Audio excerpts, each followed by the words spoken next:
Pernahkah kamu bertanya, apakah semua yang disebut suci benar-benar bersih?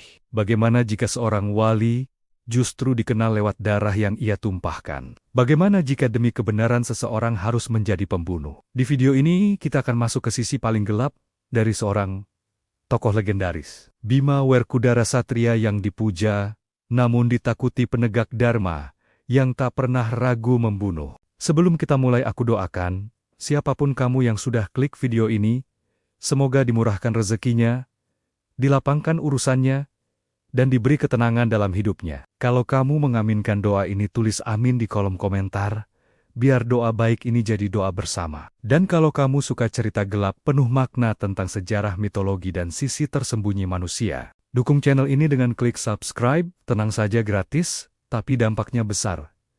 Buat channel ini terus hidup. Sekarang, siapkan dirimu, karena setelah ini kita akan masuk ke kisah wali, tapi pembunuh sisi gelap, Bima Werkudara, dan misteri ilmu, Dewa Ruci.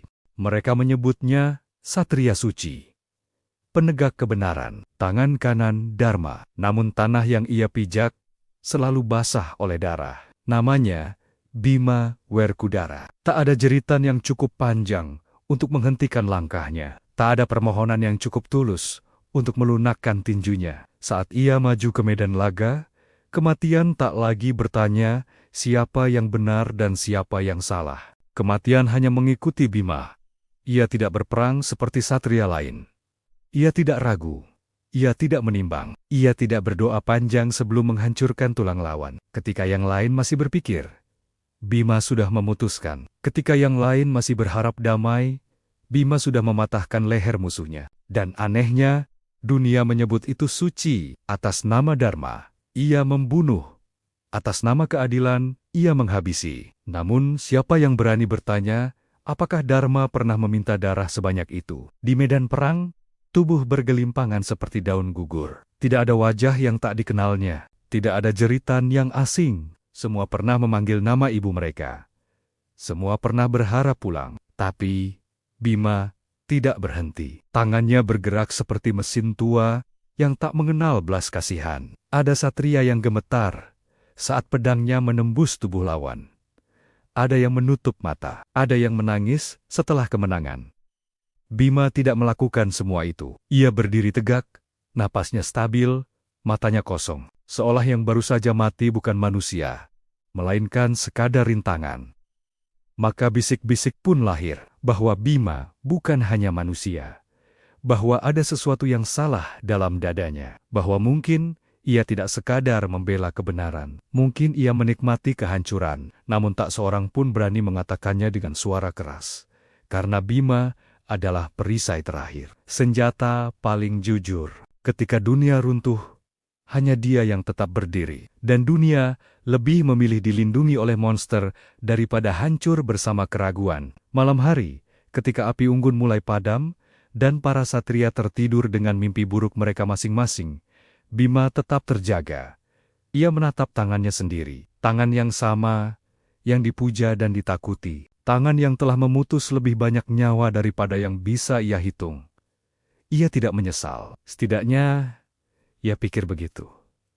Namun malam itu berbeda. Dalam tidurnya yang gelisah, Bima bermimpi. Ia berdiri di tengah lautan hitam, tidak ada langit, tidak ada bintang. Hanya air yang tenang, namun terasa berat seperti menekan dada. Di kejauhan, ada cahaya kecil. Sangat kecil, tidak mengancam, tidak berteriak. Hanya diam dan menunggu. Lalu terdengar suara. Bukan suara perang. Bukan suara musuh. Suara itu pelan, nyaris seperti bisikan anak kecil. Bima terbangun dengan napas tersengal. Keringat dingin mengalir di punggungnya. Untuk pertama kalinya sejak ia mengenal medan laga, jantungnya berdetak bukan karena bahaya, melainkan karena sesuatu yang tak ia pahami. Ia mencoba mengabaikannya. Satria tidak hidup dari mimpi. Satria hidup dari tindakan. Namun bayangan lautan hitam itu terus kembali. Setiap kali matanya terpejam, ia melihat cahaya kecil itu. Dan anehnya, cahaya itu tidak memintanya membunuh. Cahaya itu hanya memandang. Hari berikutnya Bima kembali bertarung. Tubuhnya masih kuat. Pukulannya masih mematikan. Musuh masih jatuh satu persatu. Tetapi ada sesuatu yang berubah. Di sela-sela dentuman tulang dan teriakan terakhir, muncul pertanyaan yang tak pernah berani ia ajukan. Jika semua ini benar, mengapa hatinya terasa kosong? Ia membunuh demi kebenaran. Tapi mengapa kebenaran terasa semakin jauh setiap kali nyawa terputus? Ia membela Dharma. Tapi mengapa malamnya semakin gelap di mata rakyat? Bima adalah wali, pelindung, bayangan Tuhan di medan perang. Namun di hadapan dirinya sendiri, ia mulai merasakan retakan kecil. Dan retakan itu berbahaya, karena ketika seorang satria mulai mempertanyakan pedangnya, dunia bisa runtuh. Ketika seorang pembunuh mulai mempertanyakan alasannya, darah tak lagi punya makna. Pertanyaan itu menggantung di udara. Tak terucap, tak terjawab. Apakah aku suci karena membunuh demi Dharma? Atau aku hanya pembunuh yang pandai menyebut namanya kebenaran? Malam kembali turun. Angin membawa bau besi dan kematian. Bima menatap langit yang bisu. Tidak ada jawaban, tidak ada tanda. Hanya kesunyian yang semakin dalam dan jauh di luar jangkauan manusia. Lautan hitam itu menunggu. Cahaya kecil itu tetap menyala. Karena perjalanan Bima belum dimulai, dan kebenaran yang akan ia temukan tidak akan menyelamatkannya. Kesunyian malam itu tidak pergi.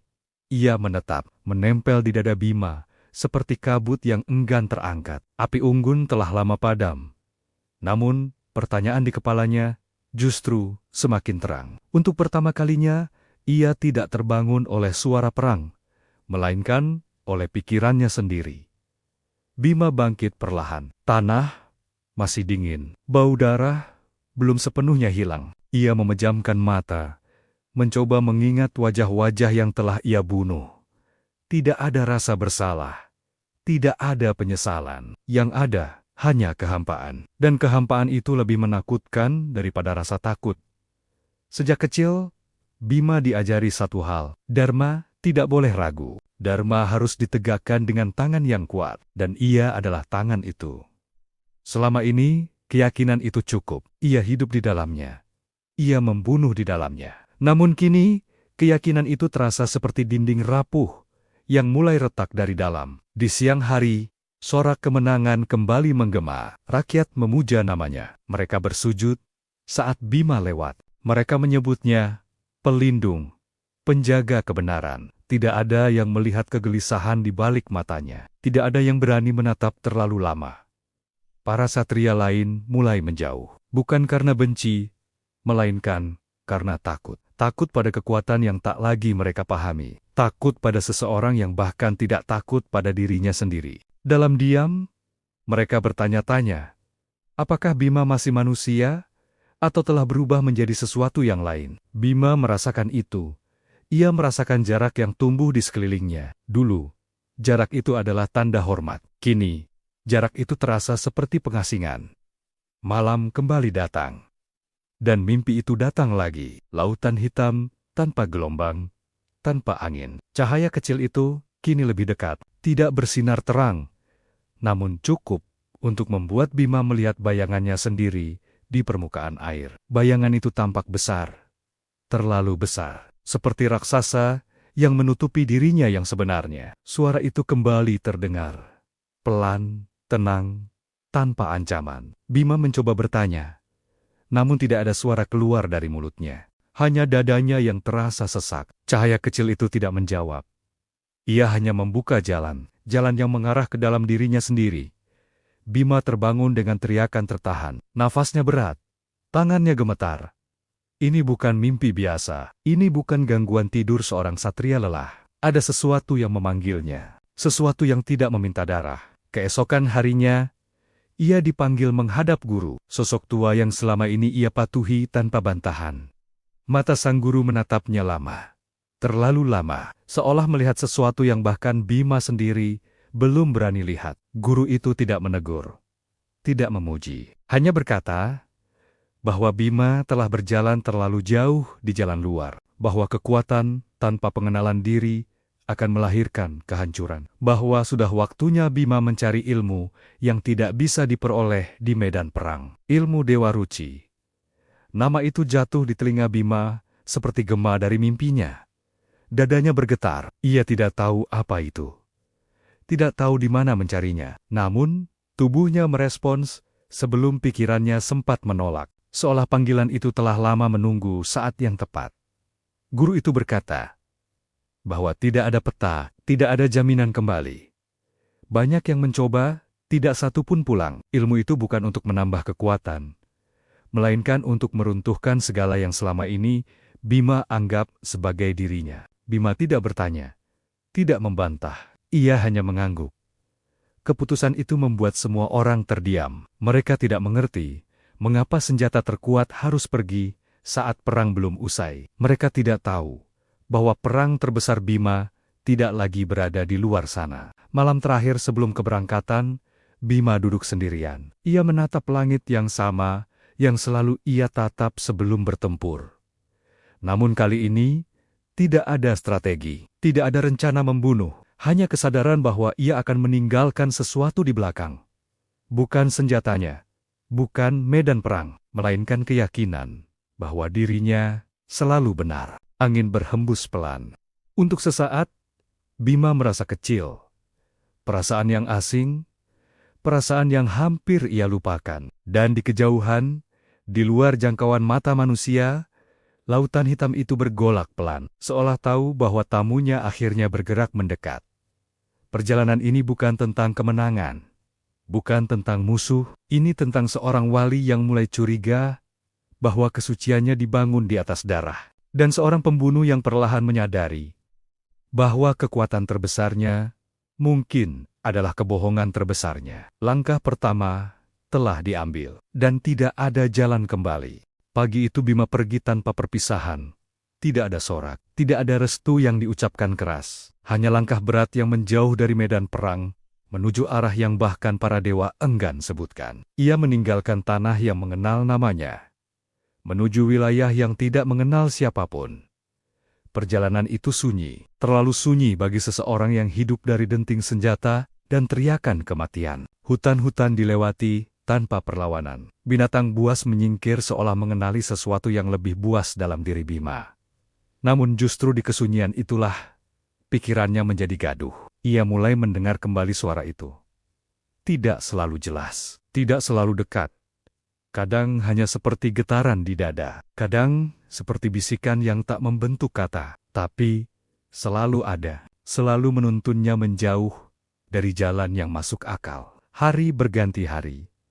Tubuh Bima lelah, bukan karena luka, melainkan karena tidak ada musuh untuk dilawan. Tidak ada darah untuk menegaskan keberadaannya. Setiap langkah terasa lebih berat dari pertempuran terpanjang yang pernah ia jalani. Akhirnya, ia tiba di tepi laut. Laut itu bukan laut biasa. Airnya tenang, terlalu tenang.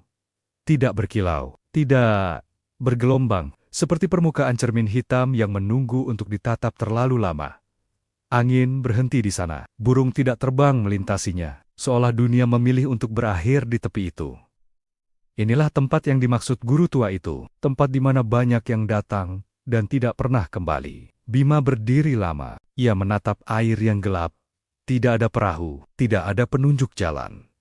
Tidak ada tanda kehidupan. Jika ilmu itu ada di seberang, maka seberang itu adalah kematian. Ia melangkah maju, air pertama menyentuh kakinya.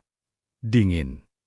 Lebih dingin dari darah yang mengalir dari luka terbuka. Setiap langkah berikutnya terasa seperti menembus sesuatu yang hidup, seolah lautan itu tidak ingin dilewati, hanya ingin ditelan. Ketika air mencapai dadanya, Bima berhenti. Untuk pertama kalinya dalam hidupnya, ia ragu.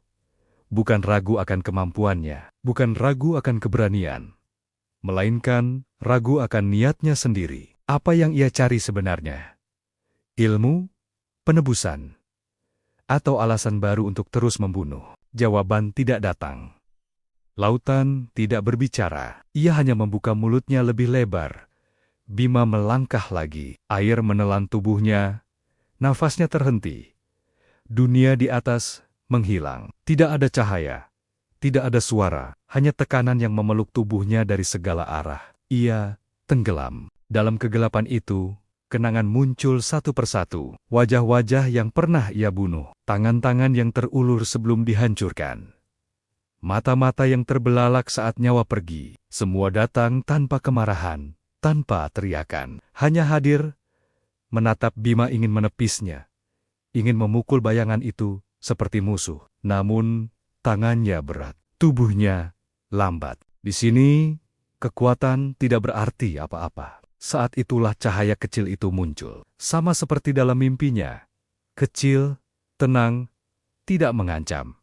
Namun cukup untuk memecah kegelapan. Cahaya itu bergerak perlahan. Seolah memintanya mengikuti. Tidak ada paksaan. Tidak ada janji. Bima mengikuti. Semakin dalam ia masuk, tekanan semakin menghilang. Air tidak lagi menindihnya. Nafas kembali. Ada. Ia berjalan di dasar laut seolah itu tanah kering. Dunia telah melanggar semua aturan yang ia kenal. Di kejauhan, cahaya itu berhenti. Di sanalah berdiri sosok kecil. Terlalu kecil untuk disebut dewa. Terlalu tenang untuk disebut manusia. Wajahnya mirip Bima, namun tanpa amarah, tanpa luka, tanpa beban. Bima terpaku. Selama ini, ia mengira perjalanan ini adalah tentang mencari sesuatu di luar dirinya. Namun yang berdiri di hadapannya adalah cermin yang paling ia takuti. Sosok itu menatapnya dengan mata yang tidak menghakimi, tidak menantang, tidak memuji. Tatapan yang membuat Bima merasa telanjang. Seolah semua alasan, semua pembenaran, semua kebanggaan telah runtuh tanpa perlu diserang. Suara itu akhirnya berbicara, bukan dari mulut, melainkan dari dalam dada Bima sendiri. Ia berkata bahwa perjalanan ini tidak bisa dilanjutkan dengan kekuatan, bahwa senjata tidak bisa dibawa lebih jauh, bahwa untuk menemukan ilmu yang dicari, Bima harus melepaskan sesuatu yang selama ini ia anggap sebagai dirinya. Bima ingin menolak, ingin berteriak, ingin memukul sosok kecil itu, dan membuktikan bahwa ia masih berkuasa. Namun tubuhnya tidak bergerak. Untuk pertama kalinya, ia tidak memegang kendali. Sosok itu melangkah mendekat, semakin dekat, hingga jarak di antara mereka menghilang. Dan sebelum Bima sempat memahami apa yang terjadi, dunia di sekelilingnya runtuh. Ia tidak jatuh, ia tidak mati, ia masuk ke dalam cahaya itu, masuk ke dalam dirinya sendiri. Dan di sanalah, di kedalaman yang bahkan keberanian tidak bisa menjangkaunya, Bima mulai melihat kebenaran yang selama ini ia bunuh agar tetap tersembunyi. Tidak ada rasa jatuh, tidak ada rasa hancur, yang ada hanyalah kesadaran yang terbelah. Bima tidak lagi tahu di mana tubuhnya berakhir dan di mana dunia dimulai. Ia ada, namun tidak sepenuhnya, seperti berdiri di ambang pintu yang tidak memiliki sisi dalam maupun luar. Ia melihat, bukan dengan mata, melainkan dengan sesuatu yang selama ini terkubur oleh amarah. Ia melihat dirinya sendiri dari jarak yang tidak pernah ia kenal. Bima kecil yang diajari bahwa tangis adalah kelemahan. Bima muda yang pertama kali membunuh dan dipuji karena tidak ragu. Bima dewasa yang mulai percaya bahwa tanpa kekerasan, dunia akan runtuh. Semua itu hadir tanpa suara, tanpa penilaian, hanya rangkaian sebab dan akibat, yang selama ini ia sebut takdir. Lalu pemandangan berubah. Ia melihat medan perang yang pernah ia lalui. Namun kali ini, ia tidak berdiri sebagai pemenang. Ia berdiri di tempat yang berbeda. Ia melihat dari mata mereka yang roboh oleh tangannya. Ia merasakan ketakutan yang tidak sempat diucapkan. Rasa sakit yang tidak pernah dianggap penting. Harapan yang putus, tepat sebelum nyawa meninggalkan tubuh. Bima ingin menutup diri. Ingin menolak penglihatan itu. Namun tidak ada tempat untuk bersembunyi. Tidak ada senjata untuk melawan. Di ruang ini, kejujuran adalah satu-satunya hukum. Suara itu kembali terdengar.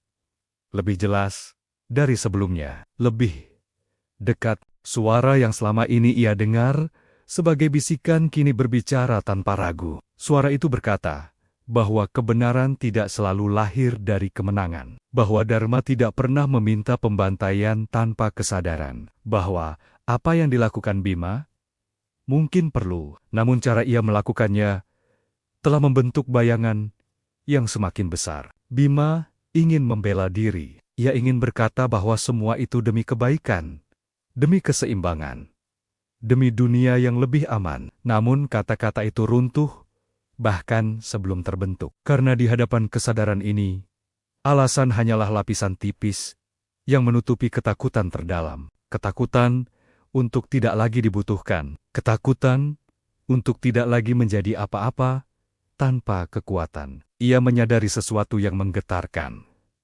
Selama ini, ia tidak hanya membunuh musuh, ia membunuh keraguan dalam dirinya sendiri. Setiap nyawa yang terputus adalah cara untuk membungkam pertanyaan yang tidak ingin ia dengar. Setiap kemenangan adalah upaya menunda pertemuan dengan dirinya yang rapuh.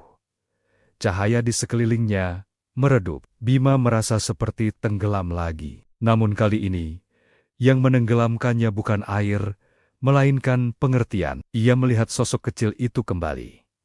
Wajah yang mirip dengannya namun tanpa luka, tanpa beban, tanpa kebutuhan untuk membuktikan apapun. Sosok itu berdiri diam, menunggu. Bima bertanya, jika semua ini adalah kesalahan, lalu apa yang seharusnya ia lakukan? Jika kekuatannya lahir dari amarah, apakah ia harus melepaskan semuanya dan menjadi lemah? Sosok itu tidak langsung menjawab. Ia memperlihatkan dua jalan. Di satu sisi, Bima melihat dirinya tetap seperti sekarang.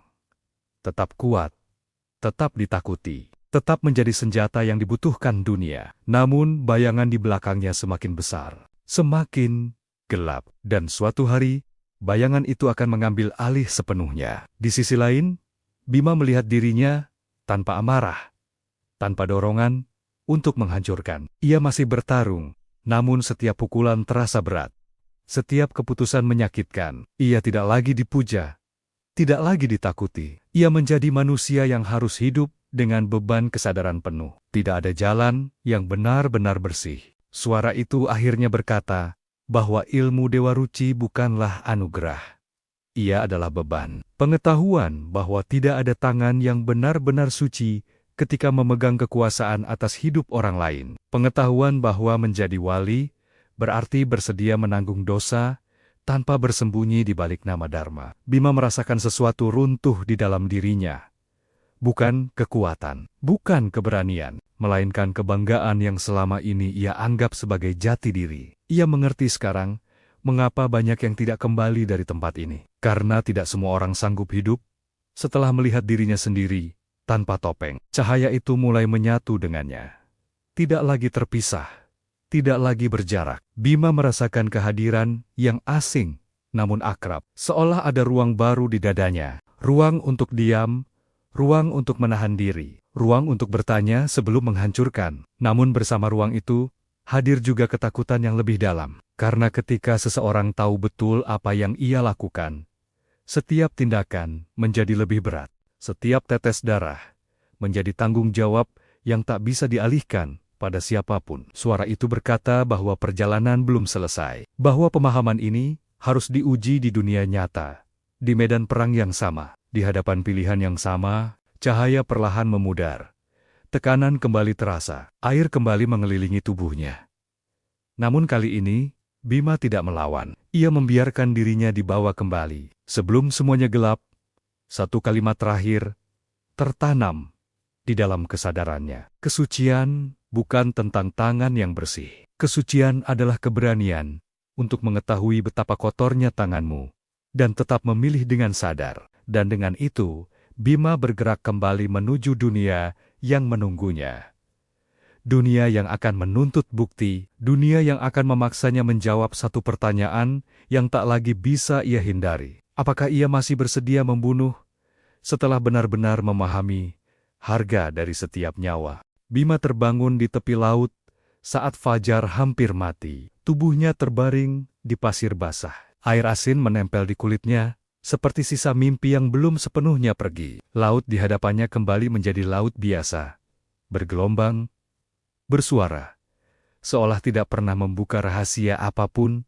Namun Bima tahu, ia tidak kembali sebagai orang yang sama. Ia bangkit perlahan, tidak ada luka, tidak ada bekas pertempuran, tetapi dadanya terasa berat, bukan oleh lelah, melainkan oleh kesadaran yang kini menetap dan tidak bisa diusir. Setiap tarikan napas membawa ingatan. Setiap langkah membawa pilihan. Di kejauhan, asap perang mulai terlihat. Dunia tidak menunggunya untuk berubah. dunia tetap lapar akan darah. Dan seperti sebelumnya, dunia memanggil namanya. Bima berjalan kembali. Setiap langkah terasa berbeda. Dulu, ia berjalan menuju pertempuran dengan keyakinan penuh. Kini, ia berjalan dengan pengetahuan yang tak bisa ia tinggalkan. Ia tahu apa yang akan ia lakukan. Ia tahu apa akibatnya. Dan justru karena itu, langkahnya menjadi lebih berat. Ketika ia tiba di medan perang, sorak-sorai kembali pecah. Nama Bima diteriakkan seperti mantra penyelamat. Wajah-wajah penuh harap menatapnya. Mereka tidak tahu apa yang baru saja ia lihat. Mereka hanya tahu bahwa monster pelindung mereka telah kembali. Musuh di hadapannya sama seperti sebelumnya. Senjata terangkat. Mata dipenuhi kebencian. Tidak ada ruang untuk dialog. Tidak ada waktu untuk penjelasan. Dunia menuntut keputusan cepat. Bima berdiri diam sesaat. Hanya sesaat, namun di dalam dirinya terjadi pertempuran yang jauh lebih besar dari apapun yang pernah ia hadapi. Ia tahu satu hal dengan jelas. Jika ia bertarung seperti dulu, ia akan menang. Cepat, brutal, tanpa ragu. Namun bayangan itu akan tumbuh, dan suatu hari, ia akan menjadi bayangan itu sepenuhnya. Jika ia menahan diri, jika ia ragu, jika ia memilih dengan sadar, maka setiap detik akan menyakitkan. Setiap nyawa yang ia ambil akan meninggalkan bekas. Tidak ada lagi kemudahan. Tidak ada lagi perlindungan bernama kebutaan moral. Pedang pertama terayun ke arahnya. Tubuh Bima bergerak secara naluriah. Ia menangkis, memukul, menjatuhkan lawan. Namun ada jeda di setiap gerakan. Jeda yang tidak pernah ada sebelumnya. Bukan karena takut, melainkan karena ia benar-benar hadir di setiap momen. Ia melihat wajah musuh yang roboh. Bukan sebagai rintangan, bukan sebagai angka kemenangan, melainkan sebagai manusia yang kini tidak akan pulang. Dada Bima sesak, namun ia tidak berhenti. Ia bertarung, masih mematikan, masih tak terbendung. Tetapi tidak lagi mabuk oleh kehancuran. Setiap pukulan adalah keputusan. Setiap keputusan adalah beban. Para satria lain mulai menyadari perubahan itu. Ada sesuatu yang berbeda. Bima tidak lagi mengaum, tidak lagi menghancurkan dengan kemarahan. Ia bergerak seperti seseorang yang tahu betul apa yang ia lakukan dan tidak bersembunyi dari akibatnya. Musuh akhirnya runtuh. Medan perang sunyi kembali. Tubuh-tubuh tergeletak. Bau besi kembali memenuhi udara. Kemenangan diraih. Seperti biasa, namun tidak ada sorak di dalam diri Bima. Ia berdiri sendiri di antara yang hidup dan yang mati. Dan untuk pertama kalinya, ia tidak merasa lebih tinggi dari siapapun. Tidak dari yang menang, tidak dari yang kalah. Malam datang. Api unggun dinyalakan. Cerita kemenangan mulai beredar.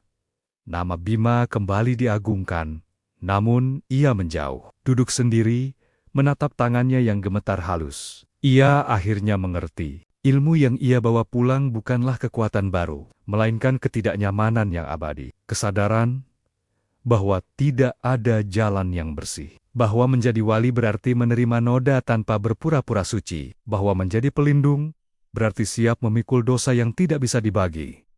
Dan yang paling menyakitkan adalah ini. Ia tidak bisa lagi bersembunyi di balik perintah. Tidak bisa lagi menyalahkan takdir. Tidak bisa lagi mengatakan bahwa ia hanya alat. Setiap darah yang tumpah, kini juga tumpah di dalam dirinya. Di kejauhan, angin malam membawa bisikan laut. Tidak lagi memanggil, tidak lagi menjanjikan. Hanya mengingatkan. Perjalanan belum selesai, karena ujian terbesar ilmu Dewa Ruci bukanlah saat seseorang sendirian di kedalaman sunyi, melainkan saat ia kembali ke dunia dan tetap memilih dengan mata terbuka.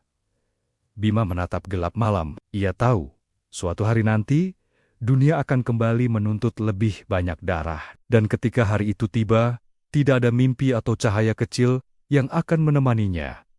Hanya kesadarannya sendiri. Dan pertanyaan terakhir, yang kini selalu hidup di dadanya. Apakah aku masih bersedia menjadi wali, jika aku harus menanggung setiap dosa, tanpa bisa menyebutnya suci? Perang berikutnya datang lebih cepat dari yang diperkirakan. Dunia memang tidak pernah kenyang. Belum kering darah yang lama, sudah diminta darah yang baru. Dan seperti biasa, semua mata kembali menoleh ke satu nama. Bima. Kali ini musuh tidak datang sebagai pasukan asing. Mereka datang sebagai pengkhianat. Wajah-wajah yang pernah duduk di lingkar api yang sama. Suara-suara yang dulu menyebutnya saudara, kini mengangkat senjata dengan alasan yang sama. Demi kebenaran versi mereka sendiri. Inilah bentuk perang yang paling kejam. Tidak ada garis yang jelas. Tidak ada hitam dan putih. Semua merasa benar. Semua siap membunuh. Bima berdiri di tengah kekacauan itu. Ia mendengar teriakan yang memanggil namanya. Ia melihat tangan-tangan yang meminta perlindungan. Ia juga melihat mata-mata yang penuh kebencian dan keyakinan. Dulu, keputusan seperti ini mudah. Terlalu mudah. Ia akan menghancurkan siapapun yang berdiri di hadapannya. Dunia akan selamat. Pertanyaan akan dikubur bersama mayat. Namun kini, setiap pilihan terasa seperti mengiris dirinya sendiri. Jika ia tidak bertindak, yang lemah akan binasa. Jika ia bertindak, ia akan menjadi algojo bagi mereka yang juga merasa sedang membela kebenaran. Tidak ada jalan keluar yang bersih. Tidak ada kemenangan tanpa luka. Bima menarik napas panjang. Ia tidak mencari suara. Tidak menunggu tanda. Ia tahu, tidak akan ada lagi cahaya kecil yang menuntunnya. Ilmu itu tidak datang untuk menyelamatkan. Ilmu itu datang untuk ditanggung. Ia melangkah maju. Ketika pukulan pertama dilepaskan, dunia kembali bergerak. Tubuh-tubuh jatuh. Darah kembali menyentuh tanah. Namun, ada sesuatu yang berbeda. Tidak ada kemarahan di balik kekerasan itu. Tidak ada kebencian yang memimpin tangan Bima. Ia membunuh bukan karena ingin. Ia membunuh karena memilih. Dan pilihan itu menghancurkan hatinya sedikit demi sedikit. Setiap wajah yang roboh, ia ingat. Setiap nyawa yang pergi, ia rasakan. Tidak ada yang ia anggap ringan. Tidak ada yang ia hapus dari kesadaran.